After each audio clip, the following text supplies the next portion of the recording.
तो यहाँ चौड़ाई थोड़ी ज़्यादा होगी। यहाँ आप देखेंगे चौड़ाई जो है वो 50 to 80 किलोमीटर एवरेज जो है आपका चौड़ाई जो है इसकी मिडिल हिमालय की, जो कि हमने कहा कई सारे पार्ट में बटी हुई है।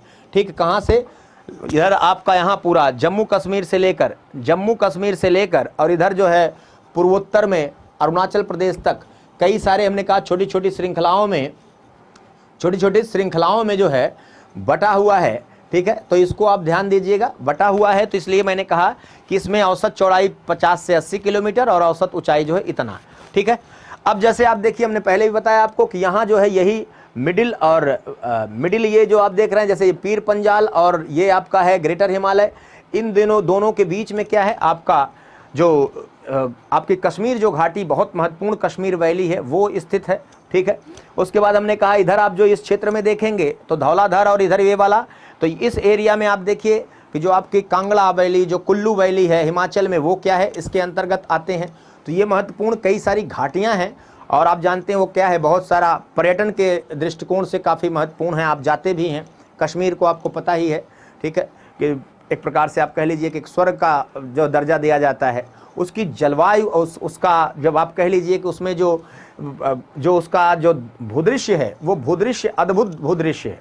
ठीक है, चलिए अब यहाँ देखिए, बाकी आगे दर्रों की भी बात करेंगे। अभी चूंकि ये श्रृंखलाओं को समझा दें तो फिर दर्रों को भी दिखाएंगे कि अलग अलग क्या है, क्योंकि एक ही तरीका है। ये पूरा जो पर्वतीय क्षेत्र है इसमें आप देखेंगे कि अलग अलग श्रृंखलाओं में, ठीक है, बहुत सारे दर्रे हैं, उन्हीं दर्रों से होकर क्या है मार्ग का निर्माण किया जाता है।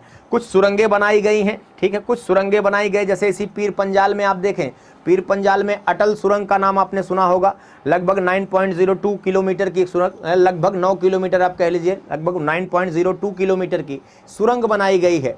ठीक है, बहुत महत्वपूर्ण लोकेशन है। तो पीर पंजाल जो श्रृंखला है वही आप देखते हैं, बहुत महत्वपूर्ण लोकेशन है, उसको आप याद रखिएगा।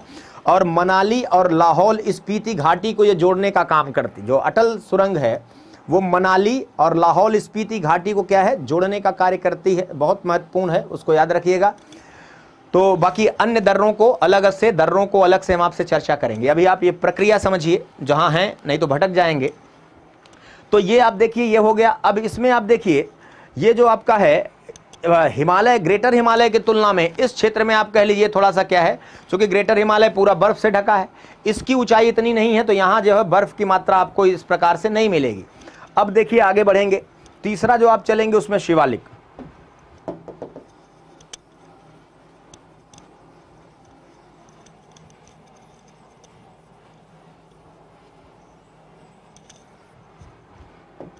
तीसरा जो है आपका वो शिवालिक, इसी को आप वाय हिमालय भी कहते हैं। ठीक है, इसी को आप वाय हिमालय भी कहते हैं,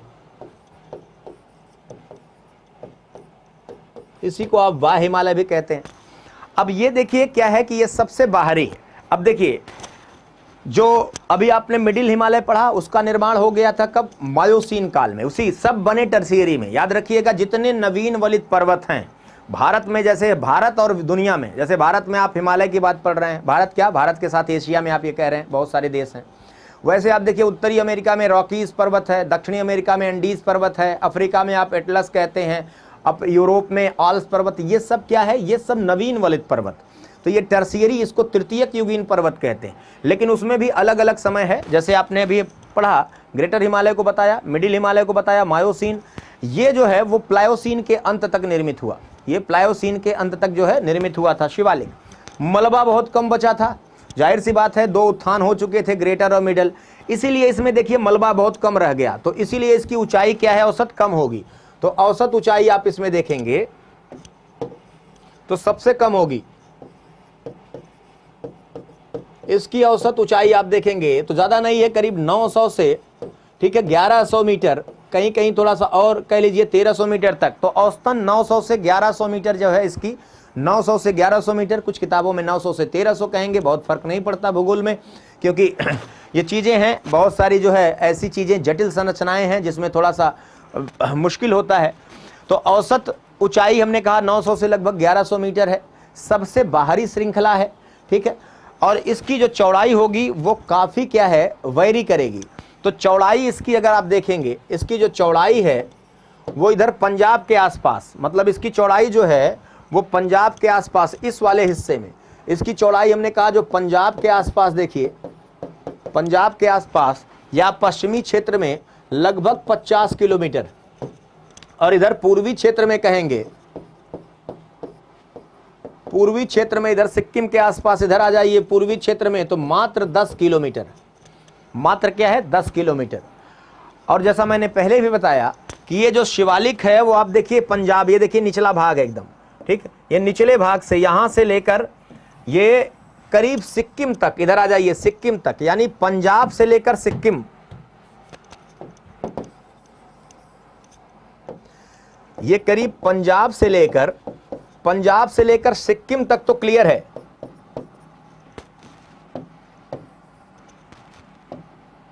पंजाब से लेकर, इसको कह लीजिए यहां सिक्किम, पंजाब से लेकर सिक्किम तक क्लियर है। लेकिन इसके बाद पूर्वोत्तर में हमने बताया था ना कि मिडिल हिमालय के साथ पूरी तरह से क्या है, जैसे पिस जाना, पूरी तरह से जैसे इतना फोर्स लगा कि पूरी तरह से उसमें क्या है, पूरी तरह से क्या है उसमें अध्यारोपित हो गई, ठीक है ना। तो इन चीज़ों को आप ध्यान में रखिएगा, ये आपका है, ठीक। और इन दोनों के बीच आप देख रहे हैं जो शिवालिक और मिडिल हिमालय के बीच कई सारी ऐसे अनुदैर्ध्य, जिसको लंबवत घाटियां कहते हैं, ठीक है, इनके बीच यानी मिडिल और ये जो आपका बाह्य हिमालय है शिवालिक, इनके बीच कई लंबवत ऐसे घाटियां, अनुदैर्ध्य घाटियों का उदाहरण है, पाई जाती हैं, जिसमें आप देखते हैं जिसको इधर की तरफ आप कहते हैं, ठीक है, जो पश्चिम की तरफ आप देखिए उसको दून का नाम देते हैं। दून जैसे देहरादून, कोटली दून, पाटली दून, तमाम महत्वपूर्ण क्या है घाटी जो क्षेत्र हैं जहाँ जनजीवन है और पर्यटन के लिए भी काफ़ी महत्वपूर्ण क्षेत्र है। तो इसको जो है ध्यान में आप रखिएगा, ठीक है ना। यानी ये जो शिवालिक है, इसका अगर आपसे कभी पूछे कि तीनों श्रृंखलाओं में शिवालिक का अपर्दन, यहाँ मृदा अपर्दन बहुत हुआ, चूँकि हाइट कम है, अब हिमालय पर तो उतना रहने कोई जाएगा नहीं, ऊंचाई ज़्यादा है, टिपिकल आप देखिए भौगोलिक स्थिति है, तो वहाँ आबादी आपको नहीं मिलेगी। यहाँ आप आएंगे चूँकि निचला क्षेत्र है तो आबादी मिलेगी, आबादी मिलेगी तो लोग क्या है, जैसे मानव का जब हस्तक्षेप बढ़ेगा तो जाहिर सी बात है अपर्दन भी बढ़ेगा।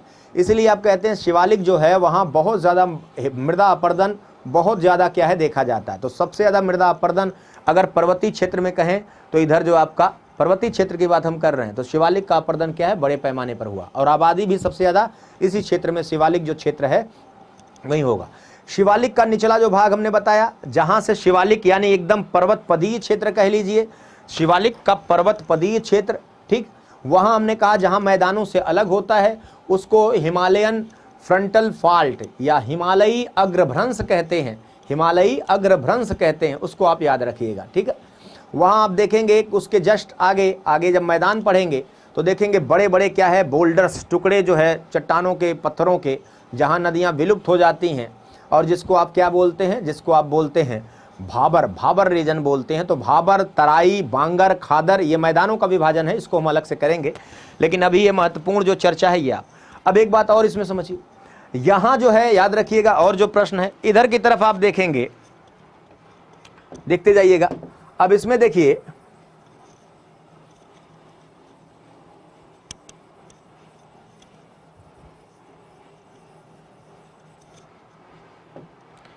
इधर की तरफ देखेंगे, यहां जो है आपका जो पूर्वी हिमालय वाला क्षेत्र है, इधर पूर्वी हिमालय वाला, इधर वाला पूर्वी हिमालय, पूर्वी हिमालय, यहां देखिए एक होता है आइस लाइन, जैसे हिमरेखा, हिमरेखा का कॉन्सेप्ट देखिए, एक ऐसा क्षेत्र होगा जैसे पर्वतीय जिसके ऊपर आप देखेंगे हमेशा एक ऐसी लाइन होगी, जैसे नीचे से ऊंचाई से जाएंगे, नीचे से ऐसे ऊपर जाएंगे तो एक ऐसी ऊंचाई आपको मिलेगी जिसके ऊपर हमेशा क्या होगा, आइस कैप, हिम की टोपी बनी होगी, तो उसको हिमरेखा बोलते हैं, यानी उसके ऊपर हमेशा क्या है बर्फ लदी रहती है, ठीक है ना। तो यहाँ जो है इधर की तरफ आप देखिए, ये भी पूछता है प्रश्न आपसे, तो इधर की तरफ जो हिमरेखा है वो नीचे है, इसके तुलना में पश्चिमी हिमालय की तुलना में पूर्वी हिमालय में जो है हिमरेखा क्या है वो नीचे है। इधर लगभग 4300 मीटर के आसपास से मिल जाती है आपको, इधर लगभग 4300 मीटर के आसपास औसतन आपको ये प्राप्त होती है। तो इधर हिमालय, पूर्वी हिमालय में हिमरेखा क्या है नीचे है, मतलब कह लीजिए नीचे से ही बर्फ जमा है 4300 मीटर पे। इधर आप जाएंगे तो ज़्यादा ऊंचाई पर आपको लगभग 5100-5300 मीटर पर इधर आप देखेंगे तो हिमरेखा लगभग हमने कहा कम से कम 5100 मीटर के आसपास आपको आइस लाइन, ठीक है, जो परमानेंट, उसके बाद हिम टोपी, हिम की टोपी वाला क्षेत्र, एक टोपी लगाया हुआ है पर्वत, ठीक। तो वो जो आपका क्षेत्र है इधर आप देख रहे हैं क्या है, ज़्यादा है। तो कारण आप ये समझ लीजिए, इधर इस क्षेत्र में देखिए ये कारण क्या है, इसमें आप बताएंगे सिंपल, अगर जो प्रश्न के दृष्टिकोण से, कि पूर्वी हिमालय में आर्द्रता ज़्यादा है।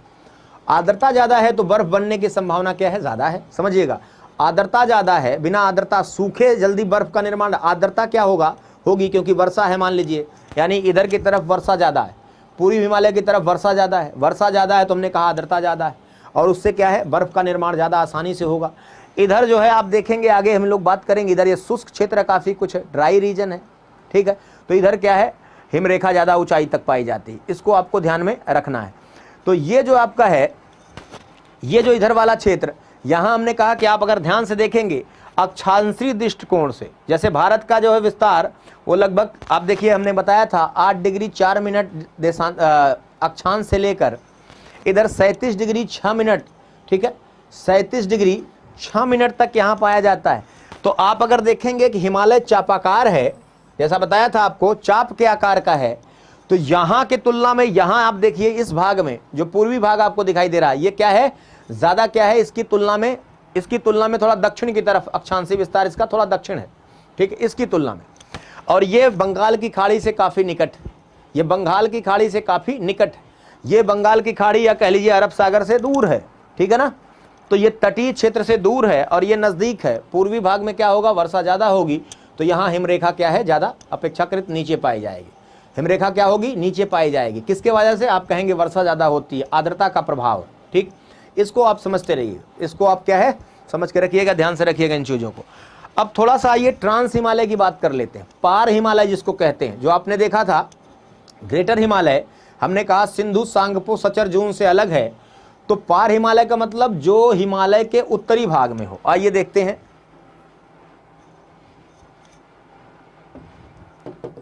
आइए पार हिमालय के बारे में थोड़ा अध्ययन करते हैं।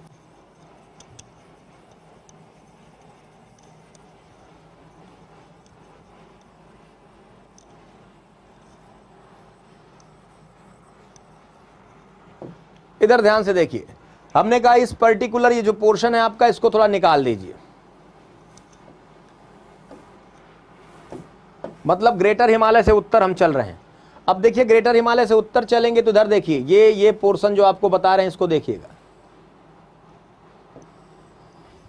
अब इसको ध्यान से देखिए, ये जो घेरे में हमने लाल रंग के घेरे में जो चीज़ों को हमने बनाया है, ठीक है, इसको आप ध्यान से देखिए, ठीक, इसको ध्यान, बातें समझ में आ रही हैं तो आप रिप्लाई भी करते चलें, थोड़ा सा कम्युनिकेशन 2 वे रहेगा तो ज़्यादा मज़ा आएगा, ठीक है। बातें समझ पा रहे हैं आप सही प्रकार से, बातें समझ पा रहे हैं। हमने कहा पूरे भारत को आप बेहतर तरीके से समझेंगे, ठीक है, तथ्य भी याद होंगे, आपको कॉन्सेप्ट पूरी तरह समझ में आएगा, ताकि जो है आराम। और एक बात याद रखिए, हमेशा कॉन्सेप्ट समझिए चीज़ों का, ठीक है। तथ्य जरूरी है, एकदम जरूरी है, लेकिन कॉन्सेप्ट समझेंगे तो आसानी होगी आपके लिए। और शिक्षा का जो स्तर है उसको जितना बेहतर करेंगे, जितना ज़्यादा गुणात्मक करेंगे, उतना आपके लिए लाभकारी होगा, ठीक है, उतना आपके लिए क्या है, लाभकारी होगा जितना गुणात्मक करेंगे। क्योंकि प्री पास करेंगे, आगे मेंस भी तो देना है, तो खाली प्री निकालना आपका क्या उद्देश्य है, ऐसा तो नहीं होगा, ठीक है ना।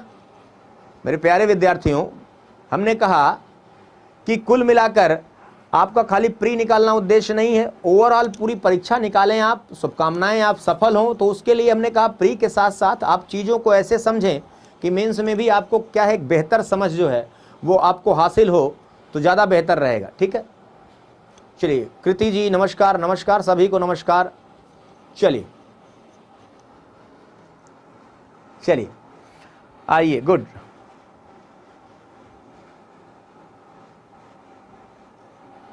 आइए तो देखते चलिएगा, इन चीज़ों को समझते चलिएगा।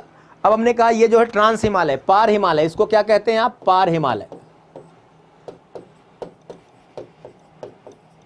इसी को आप अंग्रेजी में ट्रांस हिमालय कहते हैं, ट्रांस हिमालय कहते हैं, पार हिमालय कहते हैं। हिमालय के क्योंकि क्या है, उत्तर है, हिमालय से बाहर कह लीजिए, ठीक है। अब इसका देखिए ध्यान से देखिएगा, इसका निर्माण हिमालय से यानी टर्शियरी जो काल है, नवीन वलित पर्वत जिसको हम कहते हैं, उससे पहले क्या है, उससे पहले जो है ठीक, उससे पहले जो है इसका निर्माण हो चुका था। ठीक है, मेघालय में वर्षा ज़्यादा होती है, कहाँ होती है प्रशांत जी बताएंगे, ठीक है ना, उसको बताएंगे आपको कि मानसूनी पवनें दक्षिण पश्चिम वाली आकर वही गारो खासी जयंतिया वहाँ का आकर टकराती हैं, ठीक है, उससे वर्षा होगी। अभी थोड़ा धैर्य धारण करो, जो पहले पढ़ाया जा रहा है उस पर ध्यान केंद्रित करिए, सब पढ़ाया जाएगा, क्योंकि बेटा इधर उधर भागोगे ना तो फिर चीज़ें समझ में नहीं आएंगी। तो पढ़ाई का सबसे महत्वपूर्ण वसूल ये है, आप समझिए कि थोड़ा सा धैर्य धारण करिए, जो पढ़ाया जा रहा है उस पर फोकस करिए, आगे पीछे मत भागिए, पहले जो पढ़ाया जा रहा है उसको अगर आप ध्यान से समझेंगे तो आगे सारी बातें आएंगी। ठीक है, उसमें बताएंगे कहाँ वर्षा होगी, सारी चीज़ें। अब ये जो आप देख रहे हैं इस पर्टिकुलर, हमने कहा पार हिमालय में क्या क्या है, आप देखिए इधर, आप देखिए काराकोरम, काराकोरम आप देख रहे हैं, काराकोरम सबसे उत्तरी श्रृंखला, इसमें क्या है काराकोरम, काराकोरम। फिर आप इसके दक्षिण में आ रहे हैं तो ये आप देखिए इसी से लगी, उधर देखिए इधर दक्षिण की तरफ, इससे क्या है लद्दाख, लद्दाख। और दक्षिण आप आ रहे हैं तो देखिए क्या है जास्कर, इधर क्या है जास्कर, जास्कर। तो ये काराकोरम, लद्दाख और जास्कर आप यहां देख रहे हैं। यहां आप देख रहे हैं थोड़ा सा लद्दाख से, लद्दाख का ही एक कह लीजिए कि माना जाता है लद्दाख का ही थोड़ा सा दक्षिण पूर्वी विस्तार, यानी ये जो आप देख रहे हैं कैलाश, ये जो आपका कैलाश श्रेणी है, कैलाश श्रेणी वो भी किसका भाग है, इसी ट्रांस हिमालय या पार हिमालय का ही भाग है। ठीक है ना, यहाँ कैलाश जो कि तिब्बत के पठार पर आप देख रहे हैं। अब इसका निर्माण देखिए क्या हुआ, इसका निर्माण हमने कहा कि हिमालय से पहले माना जाता है। ठीक है, हिमालय से पहले इसका निर्माण हो चुका था, आप बताइएगा। और इसका संबंध देखिए दो चीजें, यहाँ आप देख रहे होंगे, ये आप पामीर नाट, जिसको विश्व की छत भी कहा जाता है, पामीर नाट, ये देखिए इसको विश्व की छत कहा जाता है, पामीर नाट, या पामीर की गांठ, पामीर, ध्यान से समझिएगा।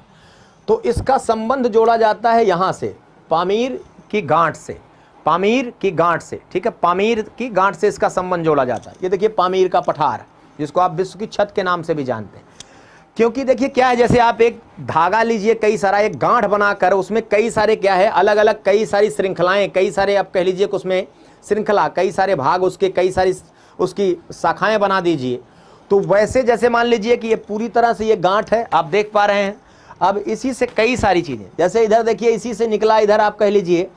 अब ये कुछ ऐसा है कि जैसे बीच में चारों तरफ से दबाव कुछ पड़ा है, कुछ दक्षिण से, कुछ उत्तर से, और जो मलबा था वो कई सारे दिशाओं में अलग अलग प्रकार का, देखिए अवसादों में अलग अलग प्रकार का जो उत्थान हुआ है, कुछ ज्वालामुखी प्रकार के उत्थान उसमें पाए जाते हैं, भी आपको समझाएंगे।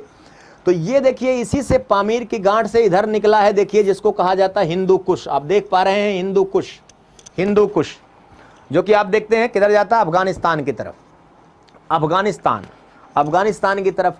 आप देखेंगे इसी का दक्षिणी विस्तार जो है, इधर देखेंगे हिंदू कुश, यहीं से आगे जुड़ा हुआ, इधर देखिए आप इसको, आपको सुलेमान दिख रहा होगा। पाकिस्तान में चले जाइए, यही सुलेमान पाकिस्तान के पश्चिमी भाग में, पाकिस्तान का पश्चिमी भाग जो ईरान से लगता है, उधर चले जाइए। ठीक है, इधर की तरफ चले जाइए, तो इधर क्या हमने कहा सुलेमान। आगे जाएंगे तो इसी में है किरथर, किरथर श्रृंखला, कौन सी श्रृंखला, किरथर, तो इधर की तरफ है ये। उसके बाद इधर आप आएंगे तो आप देखेंगे बहुत सारे हैं, इसमें आप देखेंगे टिएनसान, कुनलुन, ध्यान से देखिए आप, इधर की तरफ आप आएंगे तो हमने कहा इसी से आपको कई सारी मिल जाएंगी, टिएनसान। इधर आ जाइए किसकी तरफ, चीन की तरफ। इधर आप देख रहे होंगे कुनलुन, कुनलुन, टिएनसान, कुनलुन, ठीक है, कुनलुन। और इसी से माना जाता है, देखिए ये काराकोरम का संबंध भी है, इसी से माना जाता है कि काराकोरम, इधर लद्दाख, ठीक है, ये जास्कर। तो ये आप जो देख रहे होंगे ना, ये हमने कहा गांठ पामीर की, यहीं से संबंध। इधर देखिए हिंदू कुश, सुलेमान, किरथर, हिंदू कुश आपका जो है अफगानिस्तान, सुलेमान, किरथर पाकिस्तान। इधर आप देख रहे हैं टिएनसान, कुनलुन, ठीक है, ये किधर की तरफ आपका आ गया, तिब्बत के पठार, चाइना की तरफ।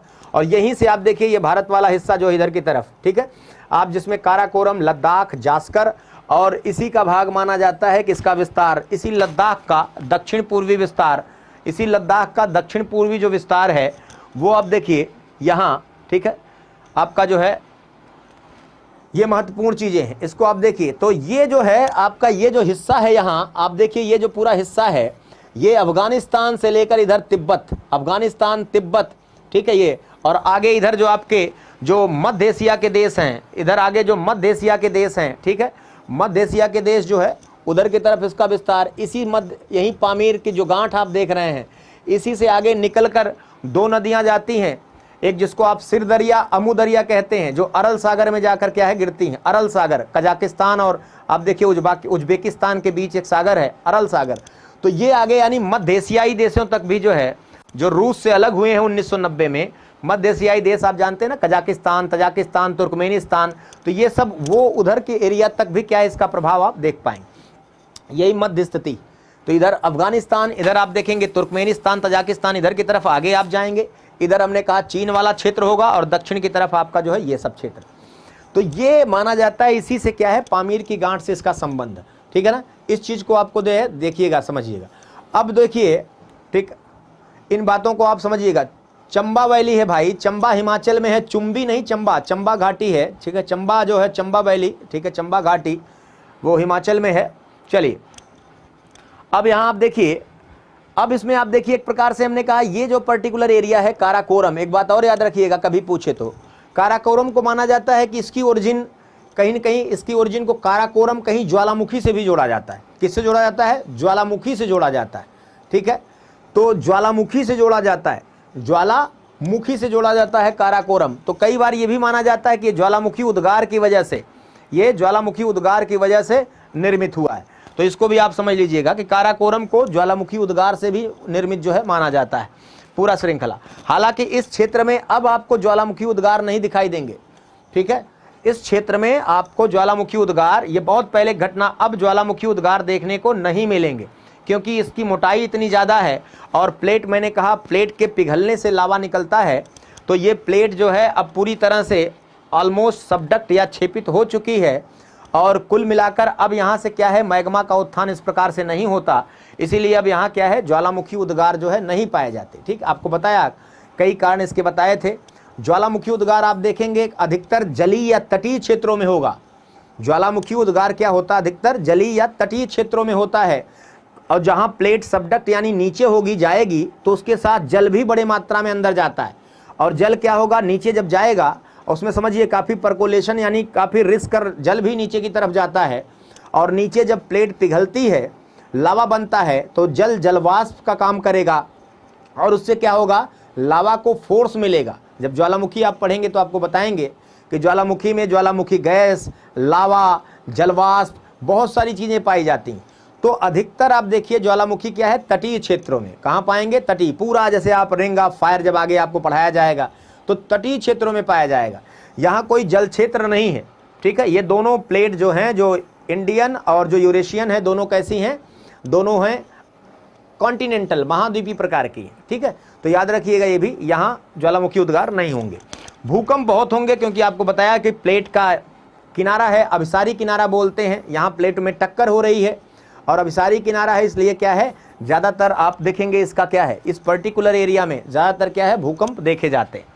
चलिए ये आपका क्षेत्र, अब इसमें आप देखिए एक एक करके, ये जो काराकोरम है, ये जो काराकोरम है देखिएगा, ये काराकोरम, ठीक है, ये काराकोरम जो आप देखिए, ये काराकोरम इसी में, इसमें सबसे जो हमने कहा कि जो माउंट K2 आप जिसको कहते हैं, K2 जिसको आप गाडविन ऑस्टिन कहते हैं, गाडविन ऑस्टिन कहते हैं, ठीक है, लगभग 8611 मीटर इसकी क्या है ऊंचाई है, ठीक है।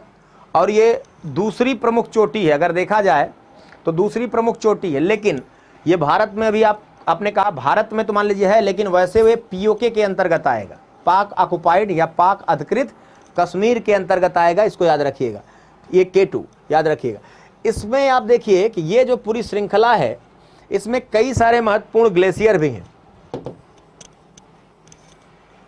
ये पूरा ग्लेशियर से ढकी हुई है। तो इसमें आप देखिए यहाँ ये जो एरिया आपको बताया था कल, इधर ये अक्साई चीन वाला हिस्सा है, अक्साई चीन जो चीन के नियंत्रण में है, इधर आपको बताया था कल ही, ठीक है। ये वाला जो हिस्सा आप देख रहे हैं पूरा इधर वाला, ये POK है, पाक ऑक्युपाइड कश्मीर है। तो यहाँ जो है आप देखिए इस एरिया तक जो आप जहां कहते हैं, जिसके ऊपर आप जो पर्टिकुलर एरिया जिसको आप इंद्राकोल बताया था, उत्तरतम बिंदु इंद्राकोल, उसी क्षेत्र में आप देखिए ये Siachen glacier, Siachen glacier, Siachen glacier, ठीक है, दुनिया के सबसे ऊंचाई वाले युद्धक स्थानों में से एक है। तो सियाचिन ग्लेशियर, आप देखिए सियाचिन ग्लेशियर है यहाँ इसी एरिया में। और इसके अलावा और बहुत सारे ग्लेशियर हैं, जैसे नाम सुन लीजिए। इसके अलावा इसमें आप देखिए बाटूरा, आप देखेंगे बहुत सारे हैं, बाटूरा, बाल्टोरा, बाल्टोरो, बाटूरा, हिस्पर, यही एक और है बियाफो।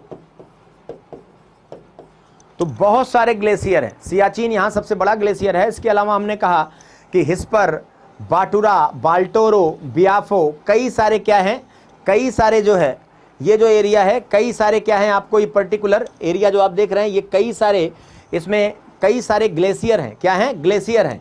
इसको देखिए ध्यान से, ग्लेशियर, ग्लेशियर हैं कई सारे, इसको आप ध्यान दीजिएगा। और यहाँ से एक महत्वपूर्ण कई सारी नदियाँ भी निकलती हैं। जैसे आप देखेंगे आगे जब नदी पढ़ाएंगे तो इससे सियाचिन से जो आप देख रहे हैं, सियाचिन से जो आप देखेंगे तो सियाचिन से एक नदी निकल कर आती है, कौन सी? श्योक नदी, श्योक नदी, ठीक है। आप देखिए इसी श्योक वाला जो एरिया था, आप याद रखिए इसी श्योक से, यही वाला क्षेत्र था जहां भारत और इसमें आप देखिए विवाद की बात थी, याद रखिएगा।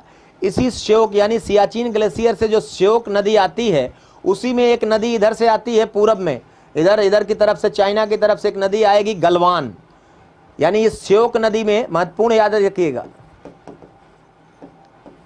ठीक है।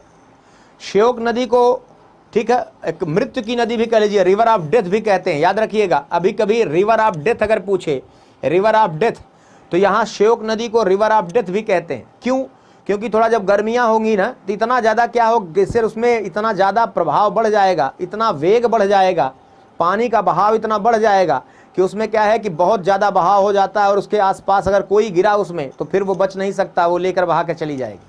तो इसी श्योक की एक सहायक है, श्योक में आकर एक नदी मिलती है गलवान, इसी एरिया में जो बताया था सियाचिन वाला हिस्सा, इधर की तरफ से एक आती है नदी, मिलती है गलवान। तो गलवान नदी जहां ये श्योक नदी में मिलती है, श्योक नदी में जहां मिलती है गलवान, इसी से जस्ट पहले आप देखेंगे यहीं जो आपको गलवान घाटी, इसी के नाम पर गलवान घाटी था, गलवान घाटी जहां आपने देखा था LAC के जस्ट पास में, लाइन ऑफ एक्चुअल कंट्रोल यही है, रेखा है, उसके जस्ट पास में आप देख रहे थे भारत और जो है चीन की जो सेनाएं थी वो आमने सामने थी, यही महत्वपूर्ण क्षेत्र था, ठीक है। और उसका कारण है एक जो दौलत ओल्डी बेग जो करके आपका जो है एक मार्ग जाता है यहाँ तक, इस पूरे क्षेत्र तक सियाचिन जो जाने का एकमात्र जो दौलत ओल्डी बेग करके है मार्ग जो यहाँ तक जाता है, वो इसी घाटी के सहारे आप देखिए जाता है।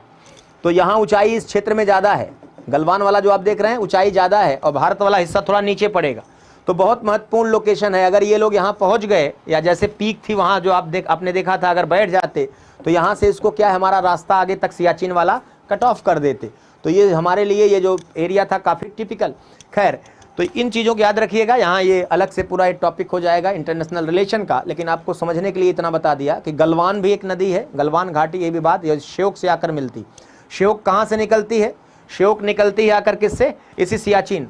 उसके अलावा और बहुत छोटी छोटी नदियाँ हैं, आगे हम बात करेंगे, ठीक है। श्योक के अलावा नुब्रा, हुंजा, ठीक है, नुब्रा, हुंजा, हिस्पर, गिलगित, कई सारी क्या है, कई सारी जो है नदियां यहां से निकलती। तो इसको याद रखिएगा। आइए अब देखते हैं। अब इसके बाद आप देखते हैं इसमें काराकोरम पास भी है, इसी में काराकोरम पास भी है, काराकोरम में काराकोरम पास भी है, दर्रे अलग से देखेंगे। फिर जो देखिए लद्दाख है, लद्दाख, लेह लद्दाख वाला, लद्दाख जो रेंज है, लद्दाख, ठीक है, लद्दाख की सबसे ऊंची चोटी है माउंट राकापोशी। लद्दाख की जो ऊंची चोटी है राकापोशी। लद्दाख एक देखिए, अब इसकी स्थिति देखिए, लद्दाख इधर से दक्षिण में जास्कर से घिरा है, ठीक है, और उसके बाद इधर हिमालय से जो श्रृंखलाओं से घिरा है, और इधर की तरफ यानी लद्दाख दक्षिण में जास्कर, और जास्कर से जस्ट लगी हुई क्या है, फिर उसके दक्षिण में ग्रेटर हिमालय, फिर आप जानते हैं मिडिल और शिवालिक। तो इधर और उत्तर में देखिए काराकोरम से घिरा है। तो ये ऐसा क्षेत्र बन जाता है लद्दाख कि एकदम शुष्क क्षेत्र है। क्या कैसा क्षेत्र है लद्दाख? एकदम शुष्क क्षेत्र है। ये लद्दाख वाला पूरा एरिया क्या है, एक शुष्क क्षेत्र है और ये कोल्ड डिजर्ट की तरह है। कैसा है ये? एक शीत मरुस्थल की तरह। याद रखिएगा भारत में सबसे कम अगर वर्षा कहीं होती है तो वो इसी लद्दाख क्षेत्र में, ठीक है, 10 सेंटीमीटर के आसपास।